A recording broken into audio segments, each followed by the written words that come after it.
তুমি আল্লাহ সন্তুষ্টির জন্য নিজেকে আটকে রেখেছো। তোমার জন্য রয়েছে একটা স্পেশাল জান্নাত, তার নাম রায়্যান, লা ইয়াদখুলু ইল্লা সাইমুন। ওই জান্নাতে তোমাকে ঢুকিয়ে দেওয়ার পরে আর কাউকে প্রবেশ করতে দেওয়ার অনুমতি দেওয়া হবে না। সিয়াম পালনকারীর জন্য জান্নাত রায়্যান। এখানে ইবাদত যেমন, ওখানে আরাম তেমন। জান্নাতের ভিতরে সবথেকে উন্নত মানের জান্নাত, তার নাম ফেরদাউস। ইয়েস, ফেরদাউস, ফেরদাউস জান্নাত। এবং এই জান্নাতে যাওয়ার কথা আল্লাহ সুবহানাহু ওয়া তাআলা পবিত্র আল কোরআনে বলছেন, এই জান্নাতে ঢুকবে কারা, একদম একটা একটা করে লিস্ট করে দিয়েছেন আল্লাহ। যারা আমরা এই লিস্টের ভিতরে আছি তারা খুব ভাগ্যবান, যারা লিস্টে নেই তারা হতভাগা। যারা নেই, আজকে আমরা এই লিস্টের অন্তর্ভুক্ত হব ইনশাআল্লাহ, ইনশাআল্লাহ, ইনশাআল্লাহ। আল্লাহ তাআলা বলছেন, ফাদ আফলাহাল মুমিনুন। আরে মুমিনেরা তো সফলতা পেয়েই গেছে, মুমিনেরা সফলতা পেয়েই গেছে, পাবে কথা বলছেন না।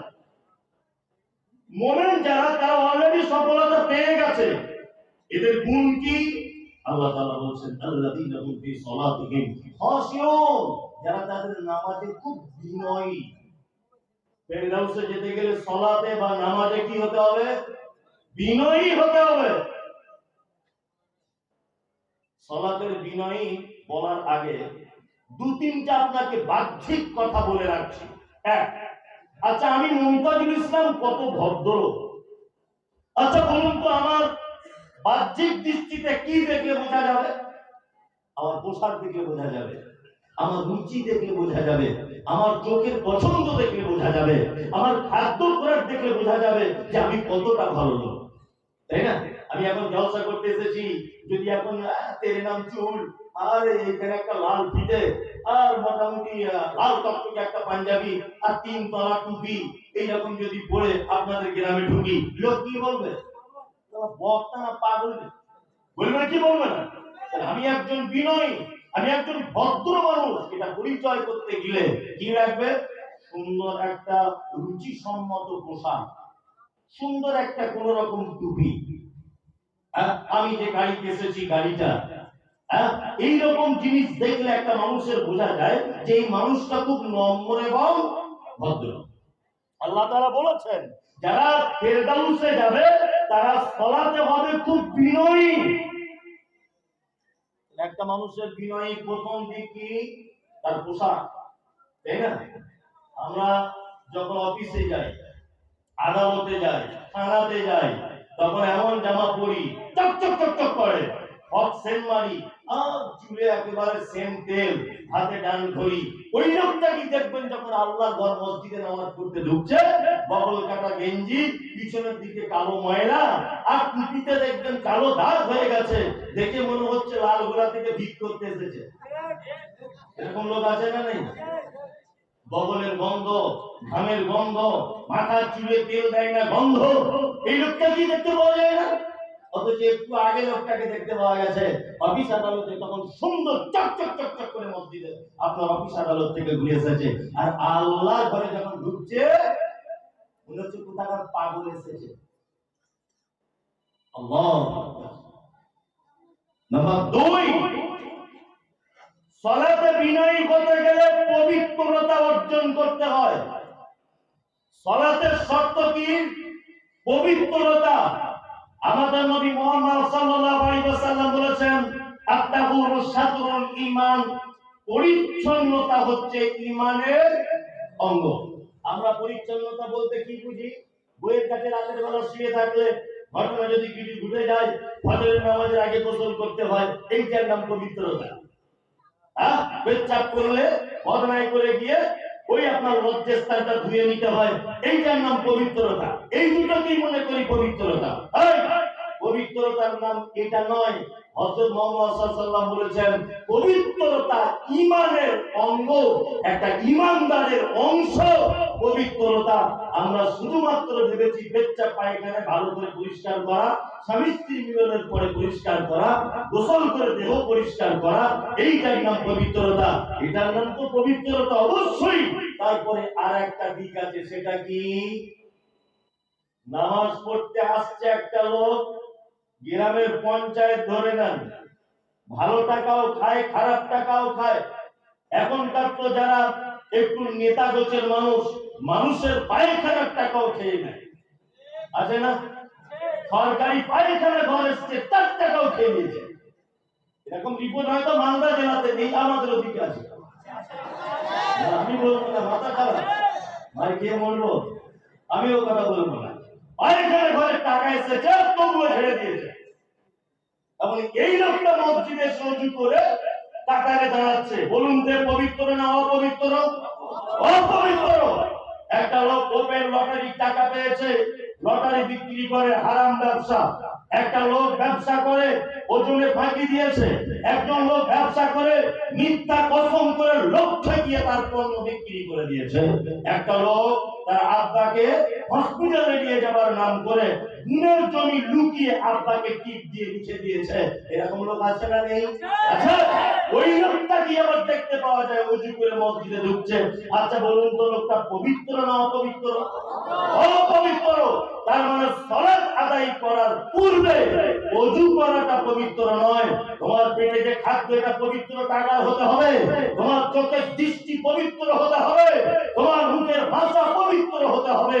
তুমি পায়ে যে চলছো, চলাটাও পবিত্র হতে হবে। তোমার মুখের ভাষা, তোমার হাতের বচন, তোমার মুখের বচন, তোমার হাতের ব্যবহার, তোমার পেটের ভিতরের খাদ্য, তোমার পানি, তোমার চোখে দেখা, তোমার টোটাল বডিটা হাল দিয়ে তৈরি হতে হবে। তবে তোমার সালাত হবে, তার আগে নয়। আমরা শুধু ভেবেছি ওযু করাটাই পবিত্রতা। ওযু করা পবিত্রতা নয়। একটা লোক হারাম খাদ্য খেয়ে সেই লোকটা মসজিদে যাচ্ছে সালাত আদায় করতে, এই পবিত্র হবে? মুহাম্মদ সাল্লাল্লাহু আলাইহি ওয়াসাল্লাম বলেছেন, আত-তাহুরু শাতরুল ঈমান, পবিত্রতা ঈমানের অঙ্গ। তার মানে নবী এটা বোঝাতে চাননি যে ওযু করতে হবে আর গোসল করতে হবে, পেচ্ছাপ করে পানি নিতে হবে, পায়খানা করে ভালো করে ধুয়ে নিতে হবে, এটা নয়। একটা ঈমানদারের পক্ষে অসম্ভব অপরের হক মেরে খাওয়া। একটা ঈমানদারের পক্ষে অসম্ভব অন্যায়ভাবে কাউকে গালি দেওয়া, সেটা তার মুখের পবিত্রতা। একটা মুমিনের পক্ষে অসম্ভব অন্যায়ভাবে কোনো পরনারীর দিকে কুদৃষ্টি দিয়ে দেখা, এটা তার জন্য পবিত্রতা, তার চোখে।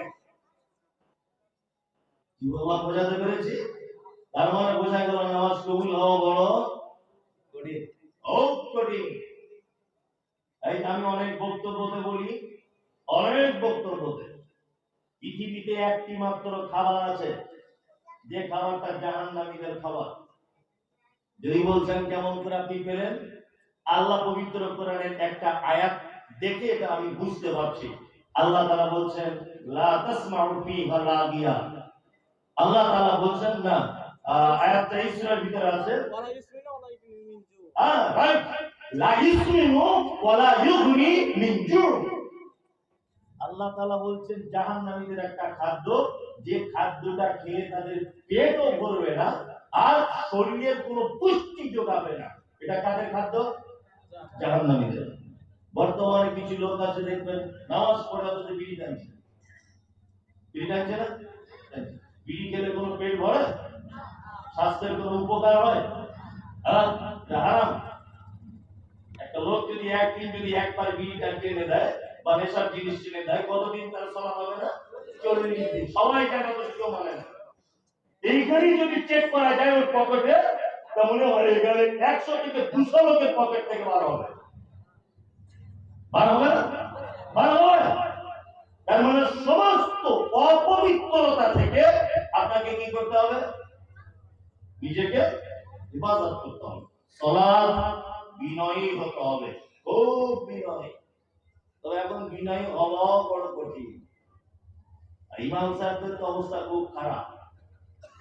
ওই যে একটু ধীর স্থির ভাবে কেরাত করছে তারাবি নামাজ পড়ানোর সময়, তা 10 মিনিটের জায়গায় 15 মিনিট হয়েছে, তা মুসল্লিরা বাহির হয়ে এসে বলছে ইমাম সাহেব পাল্টে দেন। ঘোড়ার দিন সারাদিন ব্যবসা বাণিজ্য করেছে, এত ষোলো নামাজ পড়ানো হয় নাকি? অনেক মানে এই কমিটি ওকে চেকে পাল্টে দিয়েছে। এ ভাই তুমি অন্য মসজিদ দেখো, কারণ রিপোর্ট কি না, রিপোর্ট তোমার খুব খারাপ ভাই, তুমি আস্তে আস্তে নামাজ পড়াও, আমরা একটু ধীরে স্থির ভাবে পড়াই। কি বলি বুঝতে পারছেন? আর একটা ইমাম সাহেবকে ডেকে নিয়ে এসেছে কমিটি, কমিটি জিজ্ঞাসা করে, ওই ছেলেটা এসে যে জয়েন করেছে মসজিদে, তা মুসল্লিদের জিজ্ঞেস করছে আগে ইমামটা কেন চলে গেল ভাই? বলছে আস্তে আস্তে নামাজ পড়াতো এই জন্য। ওর চাকরি চলে গেছে, নামাজ আস্তে আস্তে পড়ায় তো, তারা টাইম লোক ব্যবসা বাণিজ্য করে আসে, হ্যাঁ একটু দ্রুত গতিতে না করলে হয়। ও বুঝতে পেরেছে তাহলে এখানে মূল সমস্যা হচ্ছে তাড়াতাড়ি পড়ানো। ও এসে একেবারে মোটামুটি 4G 5G মতো করে চালিয়ে দিয়েছে। নামাজিরা নামাজ পড়ে বাইরে এসে বলছে সারা বাপের বেটাই হচ্ছে ইমাম। যে কোন মায়ের পেটে ছিল, সত্যি বাবা তোর লাইফ টাইম এখানেই থেকে যায়, আর কোথায় যাবি? আল্লাহু আকবার। এটা ঘটনা ঘটছে কি ঘটছে না? হ্যাঁ, আর ইমাম সাহেব বাইরের কেউ উপায় না, ওদের কিছু করার নাই। হ্যাঁ, আল্লাহু আকবার। কি যে অবস্থা চলছে সারা পশ্চিম বাংলাতে, মানুষের নামাজ হয় কি করে? আজকে একজন গল্প করছিল আমার সাথে, বলছে মনি সাহেব আমি ইমামতি করছি 9 বছর হয়ে গেল, আপনাদের আশেপাশের কোন একটা ইমাম 9 বছর হয়ে গেছে, যে বেতন কত? বলছে 3200।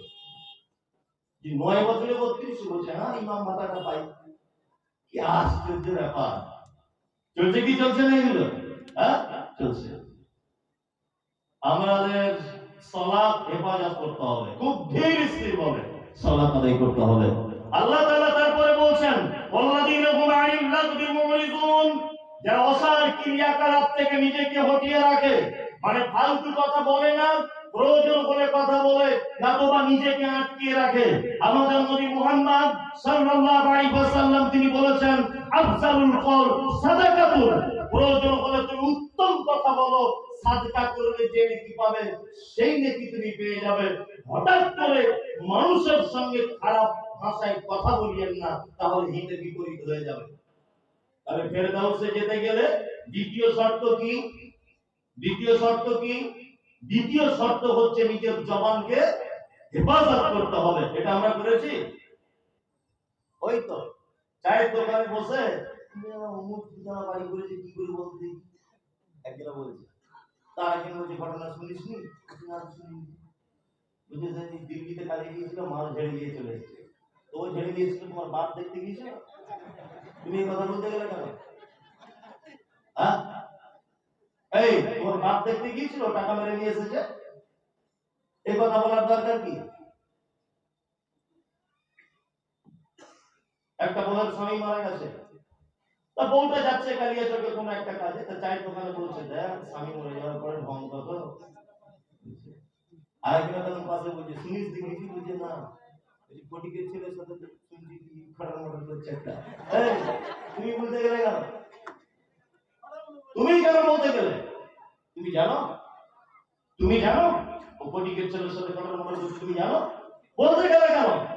পৃথিবীতে একটা মারাত্মক পাপ আছে, মারাত্মক পাপ, যে পাপের ক্ষমা পাওয়ার কোন পদ্ধতি ইসলামে নেই, কোন পদ্ধতি নেই। জেনা করেছেন তো জেনা, ব্যভিচার করেছেন, আপনি তওবা করুন, আল্লাহর দরবারে কাঁদুন, ক্ষমা হয়ে যাবে ইনশাআল্লাহ, কোনো অর্থে নেই, ক্ষমা হয়ে যাবে। সুদ খেয়েছেন, সুদ, কোনো অসুবিধা নেই, ক্ষমা হয়ে যাবে, কোনো অসুবিধা নেই, ক্ষমা হবেই। তওবা করে দেন, ক্ষমা হয়ে যাবে। পৃথিবীতে একটা পাপ আছে যে পাপ ক্ষমা হয় না, এক গীবত, পরনিন্দা, পরের কথা একে ওকে বলে বলে বাড়ানো, এরকম আছে না নেই? মারাত্মক আছে। এই যে কত কোয়ালিটির লোক, ইমাম সাহেব ফজরের নামাজ পড়ে বার হয়েছে, আর একটা পাক্কা মুসল্লি বলছে সত্যি আচ্ছা আমি 24-25 বছর নামাজ পড়ছি মনি সাহেব, আপনার মতো লোক দেখিনি। এত সুন্দর কেরাত আপনার, আর এত ব্যবহার। এই লোকটা ফজরের নামাজ পড়ে বলেছে। এই ইমাম সাহেব এখন বাড়ি গিয়ে 4-5 দিন কামাই করে দিয়েছে কোন একটা কারণে, তো ওই লোকটা এবার বিকালে চায়ের দোকানে গিয়ে বলছে সারাকে পাল্টাতে হবে, এত কামাই করে না, এসব ইমাম চলবে না। এরকম লোক আছে না নেই? আছে। এদের ব্যাপারে বলা হচ্ছে যে অন্তরে বিষ, মুখে মধু, মুখে মধু, অন্তরে বিষ। পৃথিবীতে একটা পাপ, তার নাম পরনিন্দার দিবস। আল্লাহ তাআলা অত্র আয়াতে কথা বলছেন যারা এই পাপ থেকে দূরে থাকে তাদের জন্য ফেরদাউস। আপনি একজনের বদনাম করেছেন, চায়ের দোকানে বসে, সেখানে 20 জন বসেছিল, সেই বদনামটা 20 জন শুনেছে। এখন আপনি গীবতের হাদিস শুনেছেন বা পড়েছেন, সেই লোকটার কাছে ক্ষমা চাইতে আসছেন, ভাই একটু দয়া করে আমাকে ক্ষমা করে দাও, তোমার ব্যাপারে একটা ভুল কথা বলে দিয়েছি। সেই লোকটা তখন বলছে, ঠিক আছে ভাই, তোমাকে ক্ষমা করেই দিলাম, কোনো অসুবিধা নেই, ক্ষমা করে দিলাম, যাও বাড়ি চলে যাও। ও বাড়ি চলে গেল, ঢাক ঢাক করে বাড়ি চলে গেল। আচ্ছা বলুন তো, ক্ষমা হলো কি হলো না? হলো না। চায়ের দোকানে যে 20 জনের সামনে বসে বদনাম করেছে, ওই 20 জন আরো 20 জনকে বলেছে, বলেছে কি বলেনি? তার মানে এই কথাটা চারিদিকে ছড়িয়েছে।